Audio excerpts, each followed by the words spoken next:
Sveiki, esame Vilniaus universiteto programų sistemų 3 kurso studentai. Ir ką, galim iš karto kainą pasakyti apie šitą mūsų žmogų. Laikom šitą kompiuterį? Norime pristatyti savo projektą, kurį darėme Vytauto Valaičio kurse kompiuterių technika.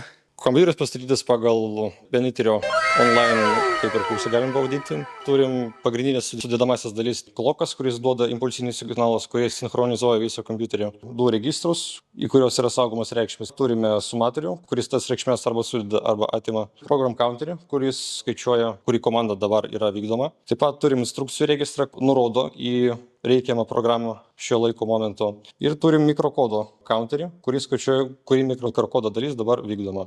Ir taip pat turim displejų, kuris rodo išeitis, ramą, kuriame yra saugomos visos komandos. Sustabdom kloką. Čia yra hold signalas, kaip ir visuose procesoriuose. Sustabdo veiklą. Tada jungiam ramą į manual mode tam, kad įprogramuot kažką. Pasirinkam adresą. Čia yra pas mus, tarkim, čia 0. Adresas, jis yra tuščias, parodo. Čia pirmas adresas, galim, tarkim, įrašyti, vienetą ir pirmi 3 įjungti yra output mikrokodas. Statėm šitą kompiuterį bendrai, kažkuris iš mūsų kiekvienas pastatė, nors vieną modulį, pa šitą mūsų žmogų laikėm šitą kompiuterį. O čia bus labai sunku. Teoriškai įmanoma, bet čia reikėtų tikriausiai pridėti dar 3 ar 4 tokias lentas, kad būtų maždaug tiesiog žmonėm, o ne techninės specialybės žmonėm išsiaiškinti, kaip jis veikia. Jeigu palyginti su architektūriniais pastatais, čia būtų iš kompiuterių pasaulio akvedukas. Taip, jis parodo, ką atlieka praktiškai mūsų šiuolaikiniai CPUs, bet labai padidintų mastų. Apie 80 valandų užtruko. Beveik pusę metų, jeigu pagal kursą. Patys pirkom. Apie 200-250 išleido. Svajonė būtų, manau, Mitašiūno kompiuterį padaryti.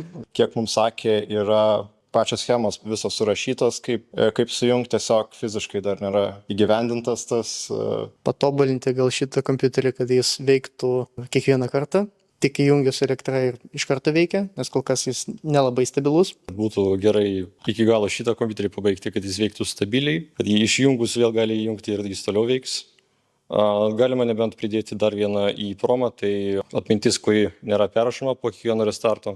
Įdomu padaryti, kad būtų kažkaip prieinamiau vartotojui ir kad kaip paprastas naudotojas galimai galėtų ten, kokį, pavyzdžiui, ten tuos inputus patogesnius ir panašiai.